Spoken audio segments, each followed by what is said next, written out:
Panorama group, जो सोचता है वो करता है। नमस्कार, खबरें विद न्यूज हाट में आपका स्वागत है। मैं हूं आपके साथ अनिकेत पाठक। भाजपा ने कौन सा प्लान बना लिया है उम्मीदवार खोजने का, इस पर बात करेंगे। साथ ही तेजस्वी यादव ने किन दो नेताओं पर, किन दो विधायकों पर जो है बड़ा आरोप लगा दिया है, इस पर भी बात करेंगे। और साथ ही ये भी जानेंगे कि भारत पाकिस्तान के बीच जो तनाव की स्थिति है उसमें अफवाहों से कैसे बचें। इन सब पर बात करने के लिए हमारे साथ न्यूज हाट के सीनियर जर्नलिस्ट चंदन झा हैं, उनसे बात करेंगे। सर, सबसे पहला सवाल ये है कि भारत पाकिस्तान के बीच में जिस तरह की तनाव की स्थिति बनी हुई है, अफवाहों से बचना कितना जरूरी है इसमें, क्योंकि कई तरह की खबरें सोशल मीडिया पर तरह तरह से फैल रही हैं। बिल्कुल, सबसे तो अफवाह से ही बचनी चाहिए, क्योंकि अफवाह तो अफवाह है अनिकेत, नहीं है ना। तो अफवाह से जरूर बचे, और इसके लिए लगातार प्रशासन, जिला प्रशासन के द्वारा और केंद्र सरकार के द्वारा लगातार गाइडलाइंस जारी किए जा रहे हैं कि जो अफवाह है, अच्छा, अफवाह से सिर्फ बचना ही नहीं है, दूसरे को भी बचाना है। मतलब चूंकि सोशल मीडिया का दौर है, और कोई भी जब तक ऑथेंटिक कोई खबरें नहीं हो, ऑथेंटिक वीडियो नहीं हो, तब तक उसको कृपया आगे ना बढ़ाएं। अगर आप आगे बढ़ाते हैं तो इसका मतलब यह है कि आप खुद तो गच्चा खा ही रहे हैं, दूसरे को भी आप उससे प्रभावित कर रहे हैं। तो अफवाह वाली जो सरकार के द्वारा जो भी निर्देश हो, जो भी आदेश हो, जो जिला प्रशासन अगर कोई आदेश जारी करता है, जैसे अभी पिछले दिन हुआ ना कि जिला प्रशासन ने कहा, अगर हम पटना का ही जिक्र करते हैं तो पटना के जिलाधिकारी चंद्रशेखर सिंह ने प्रेस कॉन्फ्रेंस की, बाकायदा उन्होंने बताया कि देखिए, कल जो है इतने बजे से इतने बजे तक पटना में ब्लैकआउट की स्थिति रहेगी। जनता जागरूक हो गई, सायरन बजेगा, तो हम लोग सबको तैयार हो गए थे। तो वैसे ही अगर कुछ भी ऐसी बात होगी तो जिला प्रशासन के जो माध्यम होते हैं, उस माध्यम से आप तक जानकारी पहुंच जाएगी, और जो भी प्रशासन के अनुसार जो भी निर्देश होगा, हम सबों को उसका पालन करना है। ना कि कोई वीडियो आपको मिलता है या आप स्क्रॉल करते हैं और मतलब किसी व्हाट्सएप ग्रुप से आपको कोई वीडियो मिल जाए, या फिर मोबाइल स्क्रॉल करते हैं, अलग अलग सोशल साइट को आप जब देखते रहते हैं, उस समय कोई वीडियो आए तो आप वहां पर इस तरह के वीडियो पर ध्यान ही नहीं दीजिए। सर, फेक प्रोपेगेंडा भी चलाया जा रहा है पाकिस्तान के द्वारा इस तरह का वीडियो जारी करके। बिल्कुल, एआई के वीडियो बनाए जा रहे हैं। पाकिस्तान के जो सेना है उसके भी एआई वीडियो बन रहे हैं। पाकिस्तान की तरफ से बहुत तरह के वीडियो बनाए जा रहे हैं, और उसको जो है सर्कुलेट किया जा रहा है। तो अनिकेत, एक बहुत बड़ा सवाल उठाए हैं, जागरूक करने के लिए ये सवाल इन्होंने किया कि हम लोगों को, सब कोई को अनजाने में भी अफवाह से बचना है। जाने तो अलग बात है, अनजाने में भी अफवाह से हम सबों को पैनिक भी नहीं होना है। एकदम पैनिक भी नहीं होना है। अच्छा सर, ये भी चर्चा है कि नीतीश कुमार जो हैं वो जा रहे हैं सीमावर्ती इलाकों में, पूर्णिया जाएंगे। क्या इसका भी कोई कनेक्शन है, जो तनाव फैला हुआ है इससे लेकर के? उसी से कनेक्शन है। और पूर्णिया जो है, कल 10 तारीख है, 10 मई है, कल जो है मुख्यमंत्री जा रहे हैं पूर्णिया, और 11 तारीख को रक्सौल जाने की भी खबर है कि रक्सौल भी जाएंगे। ये जो सीमावर्ती इलाके हैं, जैसे नेपाल से सटा हुआ इलाका है, और आपको उधर भूटान का भी है कुछ पार्ट, जो सीमावर्ती वाला इलाका है, वहाँ पर चुस्ती रहे। क्योंकि हम सभी जानते ही हैं कि कैसे जो एलओसी है वहाँ पर स्थिति कितनी तनावपूर्ण है, किस तरीके से पाकिस्तान के तरफ से ये किए जा रहे हैं, हताहत करने की कोशिश की जा रही है। खैर, सबसे बड़ी बात यही है कि जो हमारी बहादुर सेना है भारत की, वो मुंहतोड़ जवाब दे रही है। और आप सब खबर देख ही रहे होंगे कि एकदम लगातार पाकिस्तान जो है वार करने की कोशिश कर रहा है, लेकिन जो अपनी सेना है वह कैसे उसको नाकाम कर दे रही है, नहीं अनिकेत? तो उस परिस्थिति को आप देखते हैं तो चौकसी बिहार में भी बढ़ा दी गई है। जो पुलिसकर्मी हैं उनकी जो छुट्टियां हैं वो कैंसिल कर दी गई हैं, रद्द कर दी गई हैं। और भी कई अफसर हैं, स्वास्थ्य विभाग से जुड़े जो लोग हैं, स्वास्थ्य कर्मी हैं, उनकी छुट्टियां भी कैंसिल कर दी गई हैं। तो सीएम जा रहे हैं पूर्णिया में। अच्छा, पटना में भी कल ही परसों मीटिंग की थी सीएम ने, और उस मीटिंग में तमाम अधिकारियों को उन्होंने निर्देश दिया था कि सख्ती बढ़ानी है, सुरक्षा का खास ख्याल रखना है, हर जगह जांच का अभियान चलाना है। और उसी सिलसिले में अब सीएम जो है पूर्णिया आज ही पहुंचने वाले हैं। इसके बाद कल फिर रक्सौल पहुंचेंगे और जायजा लेंगे। वहाँ जो अफसर रहेंगे उनको तमाम निर्देश देंगे ताकि कोई चूक ना हो जाए और उस चूक का जो दुश्मन देश है, जो दुश्मन है भारत का, वो कोई लाभ ना उठा पाए। लेकिन सर, जब इस तरह की स्थिति बनी हुई है, पूरा विपक्ष भी कह रहा है कि हम सरकार के साथ, सेना के साथ खड़े हैं, ऐसे में आरा के सांसद हैं, वो कह रहे हैं कि अभी जो है युद्ध पर विचार नहीं करना चाहिए था, हम लोग को बातचीत करना चाहिए था। क्या ये स्थिति लग रही है आपको बातचीत करने वाली? उधर से बम गोला दागा जा रहा है, साथ में भाजपा को भी वो कह रहे हैं कि उन लोग का तो कोई देशभक्ति का वही नहीं रह गया है, इतिहास नहीं रह गया है, ये लोग का सर्टिफिकेट देगा। ऐसा समय में राजनीति करना चाहिए इस तरह का? बिल्कुल नहीं करनी चाहिए। देखिए, पूरा विपक्ष जो है एकजुट है इस मसले पर, और जो केंद्र की सरकार है उसके पीछे खड़ी है, कांग्रेस खड़ी है, तमाम दल खड़े हैं, लालू जी खड़े हैं। लालू जी तुरंत एकदम ये किए थे, पोस्ट किए थे कि जय हिंद की सेना। तो ये हौसला बढ़ता है। तेजस्वी यादव ने भी कहा कि जो भारत की सेना है बहादुर सेना है और मुंहतोड़ जवाब जो देना चाहिए। लेकिन कुछ लोग हैं, अब इनकी देखिए, जो इनकी पार्टी है उसकी धारा ही अलग रहती है। सुदामा प्रसाद हैं, आरा के सांसद हैं, तो बातचीत की भी एक सीमा है। और इससे पहले आप वह समझिए जब पहलगाम में आतंकी हमला हुआ और किस तरीके से, और हम उस चीज़ का जिक्र नहीं करना चाहते हैं उन चीज़ों का, लेकिन किस तरीके से क्या क्या पूछ करके गोलियां मारी गई थी, अब यह समझ लीजिए। तो यह शांति का वक्त नहीं है, करारा जवाब देने का वक्त है। और करारा जवाब जो है नीतीश के मंत्री ने दिया है सुदामा प्रसाद को, अशोक चौधरी ने जो जवाब दिया है सुदामा प्रसाद को, और कड़ी बात कही है, तीखी बात कही है। अशोक चौधरी कहते हैं कि अरे इसमें तो हर एक नागरिक को ये करना चाहिए, अब शांति का वक्त है, अब बात करने का वक्त है। उन्होंने सवाल उठाया कि जब संसद पे हमला हुआ था तब भी ये लोग बातचीत ही कर रहे थे, ठीक है, और जब भी इस तरह के हालात आते हैं देश पर तो यह बात ही करते रहते हैं। और बात का क्या, बोले कि नहीं नहीं बातचीत नहीं, अभी एकदम जो हमारी देश की सेना है वो बहादुर है और तगड़ा जवाब दे रही है। और पत्रकारों ने सवाल भी किया था सुदामा प्रसाद का जिक्र करके, तो उन्होंने कहा कि जो प्रत्येक नागरिक को के जान देने का वक्त आ गया है और यहाँ के लोग जो है तैयार हैं। उन्होंने कहा कि सुदामा प्रसाद हैं उनको भी जान दे देना चाहिए देश के लिए, तो ललकार दिए हैं सुदामा प्रसाद को अशोक चौधरी। देशभक्ति पर जो सवाल उठा रहे थे भाजपा की, उस पर क्या कहें? हाँ, देखिए अब ये तो सियासत हो गई, और आपका शुरुआत में कह ही दिया निकेत कि अभी सियासत का वक्त नहीं है, राजनीति नहीं करनी चाहिए। और सीधी हम लोगों को, सब कोई को, सुदामा प्रसाद को भी हम लोग यही ना कहेंगे कि अभी जो भारत की सेना है अभी देश के साथ रही है, और जो सरकार है उसके साथ रहिए, पीछे खड़े रहिए। अभी सियासत का ये वक्त नहीं है। लेकिन एक चीज़ ये भी है, अशोक चौधरी जो आपसे सवाल किए हैं, जरा अशोक चौधरी को जवाब दे दीजिए। हमने आपको कॉल किया था सांसद जी, लेकिन आपका फ़ोन ऐसा है, पता नहीं कौन सा नंबर आप रखते हैं, वो जारी जो सरकारी नंबर आपका है वह हमेशा बंद ही मिलता है, हमेशा बंद मिलता है। सर, अगला सवाल जो है वो राजन तिवारी से जुड़ा हुआ है और नरकटियागंज से जुड़ा हुआ है। राजन तिवारी कह रहे हैं कि अब यहीं से चुनाव हमको लड़ना है, क्या क्या बहुत बात बोल दिए हैं। ये तो बड़ा अजब हो जाएगा, भाजपा की वहाँ से विधायक हैं, ये भी भाजपा के नेता हैं, तो भाजपा में टकराव का स्थिति पैदा हो जाएगा इसे तो? बिल्कुल टकराव है, हाँ एकदम टकराव वाली स्थिति है भाजपा में। और जिस तरीके से राजन तिवारी ने कहा है, पूर्व विधायक भी रहे हैं, 2000 में जीते थे गोविंदगंज से, नहीं निर्दलीय जीते थे, और इनकी अपनी एक अलग तरह की लोकप्रियता है राजन तिवारी की। और देखिए जो बात कह रहे हैं वह हम बता रहे हैं आपको, वह कह रहे हैं कि जिस तरह सूरज का पूरब से निकलना तय है वैसे ही नरकटियागंज से मेरा चुनाव लड़ना तय है। मैंने पार्टी के लिए, भाजपा में है तो कह रहे हैं कि मैंने पार्टी के लिए बरसों से मेहनत की है, अब मैं अपनी मजदूरी मांग रहा हूं, यह कह रहे हैं पूर्व विधायक राजन तिवारी। मतलब इनका इरादा भी अटल है। रश्मि वर्मा का टिकट काट के सर इनको दे दिया जाएगा? एकदम, यही अब बड़ा सवाल है। तो हम लगा दिए रश्मि वर्मा को भी फोन, जरा पूछ ले, वहाँ की विधायक है ना रश्मि वर्मा, तो बताइए कि अरे ये कैसे होगा, मेरा टिकट कौन काट देगा? हाँ, और जब टिकट कटवे नहीं करेगा तो कौन लड़ेगा? वैसे लोकतंत्र है, जिसको जैसे मन है लड़ ले। लेकिन वो कह रहे कि बीजेपी से मेरा कौन टिकट काट दे? हर कॉन्फिडेंस की कॉन्फिडेंस है। अब विधायक हैं, अब काम की होंगी तो अपना कॉन्फिडेंस है उनको, लेकिन कह रहे कि मेरा कौन टिकट काट देगा?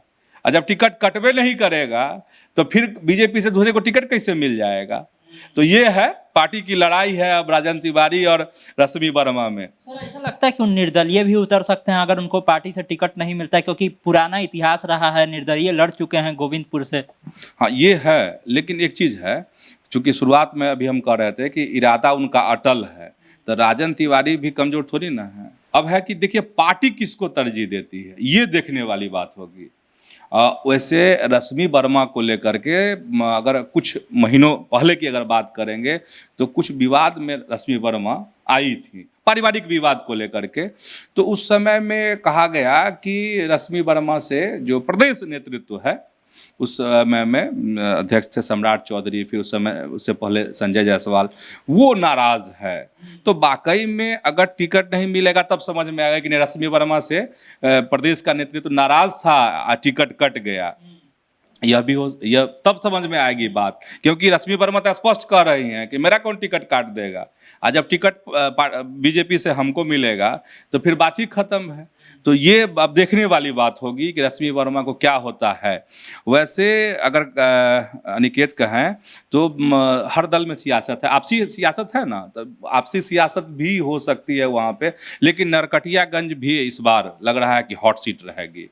लेकिन सवाल तो ये भी है ना सर कि ऐसी खबरें चल रही है कि भाजपा जो है एक सीक्रेट प्लान तैयार कर रही है कि कैसे अपने उम्मीदवारों को खोजना है बिहार में। उसके लिए कई कई तरह की प्लान भी चल रहे हैं उसके। तो जब इस तरह का झगड़ा झंझट चल रहा है तो इसमें ये प्लान किस तरह से चल रहा है? हाँ ये है, मतलब एक बड़ी बात आपको अनिकेत सवाल के तौर पे बता रहे थे कि बीजेपी का सीक्रेट प्लान जो है वो चल रहा है, एग्जीक्यूट हो गया है, लागू हो गया है। और एग्जीक्यूट जो हुआ है वो आपको हम बता रहे हैं कि जितनी भी मतलब सीटिंग सीट वाली, मतलब जो जीती हुई सीटें हैं जहां से भाजपा के विधायक हैं, और साथ ही वैसी सीटें जो इस बार चूंकि यह भी है खबर में कि कुछ सीटें अदला बदली भी हो सकती हैं, हो सकता है चिराग के पाले में चला जाए, हो सकती है जदयू के पाले में चला जाए, या जदयू की कुछ सीटें बीजेपी के पाले में आ जाए, यह भी बड़ी संभावना है।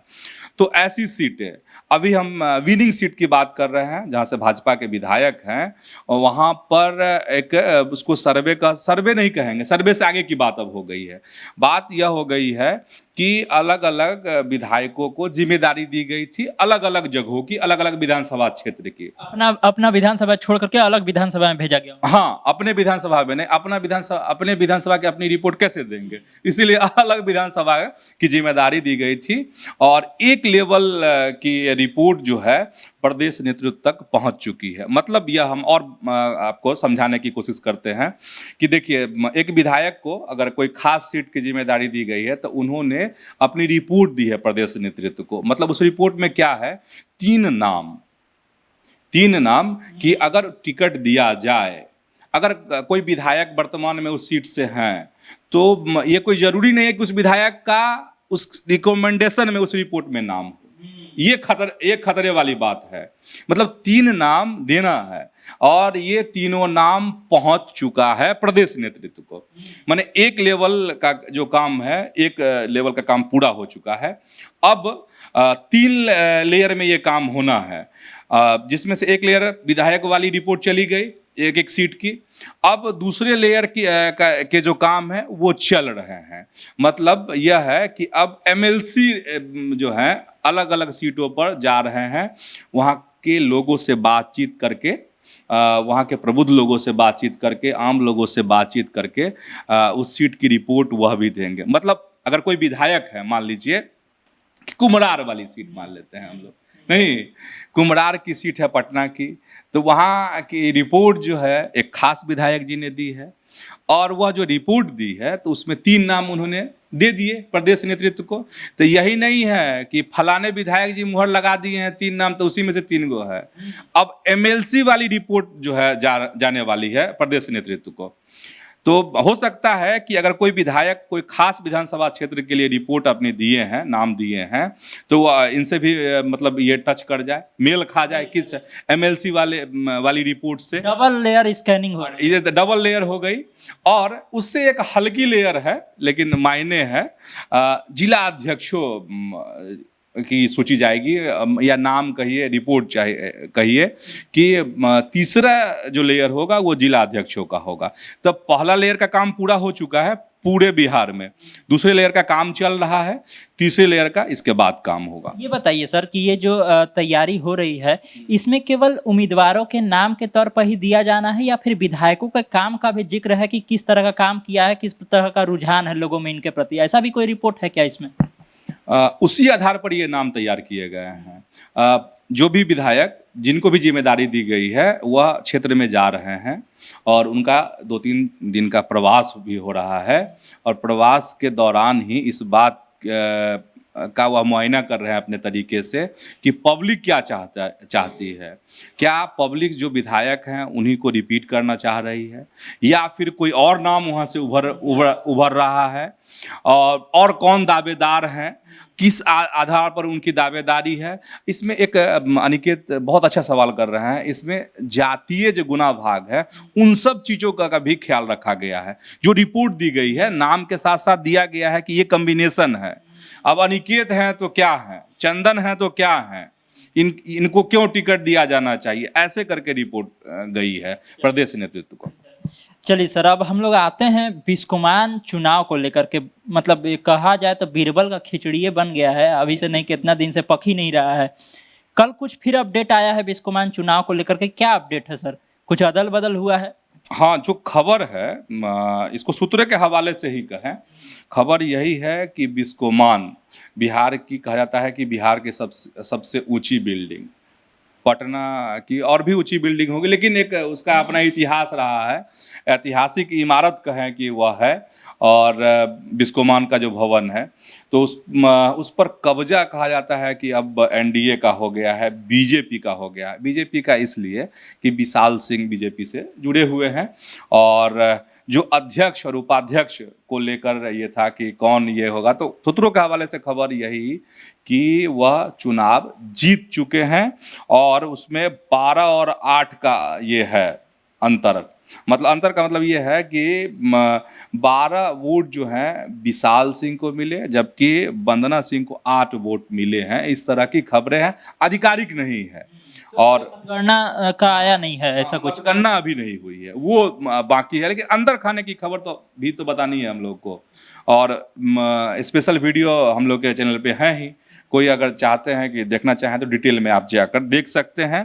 और उसमें सबसे बड़े खिलाड़ी जो चर्चा है कि आखिर समीकरण बना बिगड़ा कैसे, क्योंकि सुनील सिंह जो वंदना सिंह के ये हुए पति हुए ना सुनील सिंह, तो सुनील सिंह भारी पड़ रहे थे, उनको हराना मुश्किल। एक बार तो माला वाला सब पहना दिया। हाँ, वो जो दृश्य बना था उसमें समय में दर्शकों को भी याद ही होगा। अब है कि इसमें खेल कर दिए कौन, तो रमेश चौबे का नाम आ रहा है कि रमेश चौबे ने ऐसा खेल किया कि पूरा का पूरा जो है आंकड़ा ही बिगाड़ दिया। मतलब इधर के जबकि रमेश चौबे के बारे में कहा जाता है कि सुनील सिंह के विश्वसनीय आदमी थे ये, लेकिन अब ये राजनीति है, सियासत है, चुनाव है, वोट है, तो समीकरण तो बदल जाते हैं। तो समीकरण इसमें बदल गए हैं, लेकिन पूरी खबर सूत्रों के हवाले से आधिकारिक अभी नहीं आई है। आधिकारिक आएंगे, अगर बातें आएंगी तो हम लोग उसकी पुष्टि कर देंगे, आपको बता देंगे उस तरीके से खबर। जो सूत्रों के हवाले से खबर आ रही है, अगर हम इसे ही अगर मान करके चले तो लगता है कि नीतीश कुमार से जिस तरह की नोक झोंक सुनील सिंह की रही है, उसी का नतीजा भुगत रहे हैं वो, और उसी का फायदा भाजपा को मिल रहा है। देखिए अनिकेत, अब इस बात का न कोई गवाह न सबूत है, लेकिन चर्चा है। बिस्कोमान के नीचे ही चर्चा है नहीं, वहाँ सत्तू और चाय खूब बिकती है ना, और भीड़ भी है, गांधी मैदान का इलाका है, तो है सत्ता के गलियारों में इस बात की चर्चा है कि सुनील सिंह से जो अदावत है उसका परिणाम जो है वो इसमें दिख रहा है, झलक रहा है, लेकिन सब चर्चा वाली बात है। अच्छा सर, ये बताइए, तेजस्वी यादव जो हैं अब जहाँ जाते हैं देखते हैं कहीं कहीं ऐसा जगह चल जाते हैं दुखियारा के यहाँ या कुछ हो जाता है तो पैसा बांटने लगे हैं। ये वाला रोल तो देखते थे पप्पू यादव का, पहले वो पैसा वैसा बांटते थे, बड़ा उन पर आरोप भी लग जाता था कि कहाँ से पैसा लाते हैं, क्या करते हैं। अब तेजस्वी भी वही रोल अपना रहे हैं, क्या कहेंगे इस पर? अरे क्या कहेंगे, देखिए ऐसा नहीं है, तेजस्वी करते रहते। अच्छा याद है एक बार छपरा गए थे ना, उधर सोनपुर के तरफ, छपरा की तरफ थे, अभी जगह ठीक से याद नहीं है गांव का नाम, जिसमें खेत में घुस गए थे। हम लोग की तरफ गए थे उधर शाहाबाद। अच्छा, शाहाबाद में थे कि आलू उलू देख रहे थे या ये कर रहे थे, कुछ सब्जी उब्जी भी खरीदे थे। अब हाँ, किसान से बात कर रहे थे तो उस समय भी दिए थे। और बहुत चीज़ है कि आपको पर्दे पे नहीं आती है। और वैसे भी कहा जाता है कि लालू जी का परिवार बड़ा नरम नरम दिल है, जो पहुंचता है मदद मिलती। अच्छा, ऐसे ही लालू परिवार जो है या लालू प्रसाद हो गए, ऐसे ही मसीहा थोड़े ना कहे जाते हैं, कुछ तो खास बात है ना। और अब रही बात, चूँकि राजनीति है और तेजस्वी जो हैं वो विपक्ष के नेता हैं बिहार में, तो पैसे बांटने की जो बात है तो आपको दो बात समझनी पड़ेगी। ये जो आरोप है, चूँकि पप्पू यादव का नाम अनिकेत ले रहे हैं, तो पप्पू यादव की इस तरह की अपनी छवि है कि मदद करने की छवि है। मुश्किल हालात आते हैं तो पप्पू यादव जो है समय समय पर लोगों को मदद करते हैं, तेजस्वी ही मदद करते हैं, ऐसी बात नहीं है। इस बार का जो मामला है, रोड एक्सीडेंट में कई लोग की जानें चली गई थी, तो उन्हीं को ये करने के लिए मदद के रूप में जो है तेजस्वी यादव ने ये किया है। चूँकि वो इलाका सीमांचल का है और कहा जाता है कि उस इलाके में पप्पू यादव का अपना एक अलग प्रभाव है, तो इसीलिए अब लोगों के मन में और तरह तरह के सवाल उठने लगे तेजस्वी यादव पर कि अच्छा, उस इलाके में ऐसे कर रहे हैं, तेजस्वी यादव पैसा दे रहे हैं, ये कर रहे हैं, इसीलिए सवाल है। लेकिन तेजस्वी भी जो हम लोग जितना जानते हैं, जितनी बातें आते हैं, तेजस्वी भी बहुत मददगार नेचर के लीडर हैं। लेकिन सर कल तो वो बड़ा आरोप लगा दिए तेजस्वी यादव, मंत्री लेसी सिंह पर लगा दिए, रुपौली के विधायक पर बहुत बड़ा आरोप लगा दिए। क्या है ये पूरा मामला, कौन सा आरोप लगा है? हाँ, इस पे खास वीडियो हम लोग किए भी थे सियासत में, लेकिन फिर से बता देते हैं। देखिए, ये बनमनखी का मामला है, जहाँ एक नाबालिग बच्ची के साथ दुष्कर्म की घटना हुई और उसकी हत्या कर दी गई। इसमें यही बता देते हैं कि तेजस्वी यादव ने कोई आरोप नहीं लगाए। उसमें क्या हुआ, जो पीड़ित परिवार है उसके साथ तेजस्वी यादव ने प्रेस कॉन्फ्रेंस की, और उस प्रेस कॉन्फ्रेंस में तेजस्वी यादव ने कहा पीड़ित परिवार से कि आपके साथ क्या है, आप क्या अपनी बात कैसे रखना चाहते हैं, वह उस बात को आप रखिए। तो पीड़ित परिवार ने पूरी बात बताई और कहा कि ऐसे हुआ और कैसे पुलिस ने इंसाफ नहीं किया, जो आरोपित हैं उनको जो है किस तरह से बचाया गया, हाँ, संरक्षण मिला। मतलब पीड़ित परिवार का यह कहना था कि जो आरोपित हैं उनको, आरोपियों को मंत्री लेसी सिंह और रुपौली के जो विधायक हैं शंकर सिंह का संरक्षण प्राप्त है, और इन दोनों ने पुलिस पर दबाव बनाया, जिस वजह से आरोपी जो हैं ये हैं, क्या कहें कि पुलिस के कब्जे में नहीं है।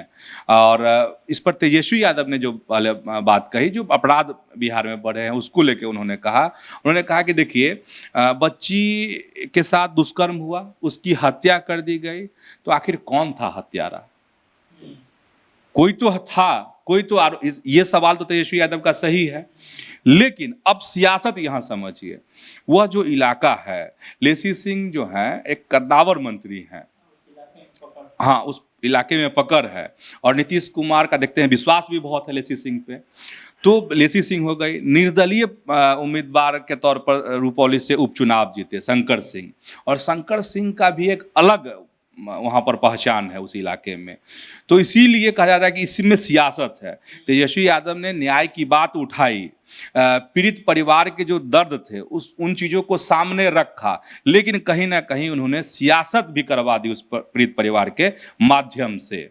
और शंकर सिंह से हमारी बात हुई, लेसी सिंह से बात नहीं हो पाई हमारी, हमने फ़ोन लगाया था, लेकिन जो उनके जो भी सहायक रहे हो उन्होंने कहा कि मैडम थोड़ी बिजी हैं, और कहा कि आप बता दीजिए, सवाल हम बता दिए थे, लेकिन उनका जवाब नहीं आया अनिकेत।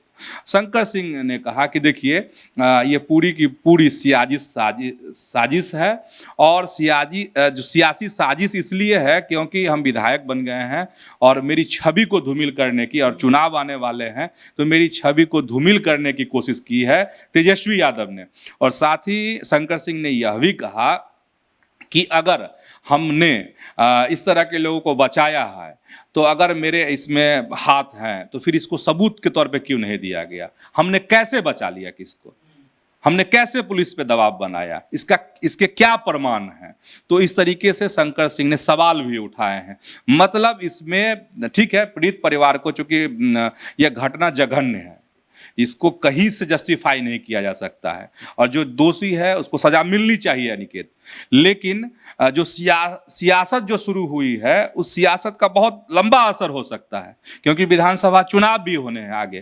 तो इसीलिए शंकर सिंह ने जो सवाल किए हैं, उस सवाल का भी जवाब वहाँ की जनता चाहती है कि इस पर जवाब मिले शंकर सिंह को, कि अगर वह इसमें शामिल हैं, आरोपियों को बचा रहे हैं, तो उसके प्रमाण क्या हैं।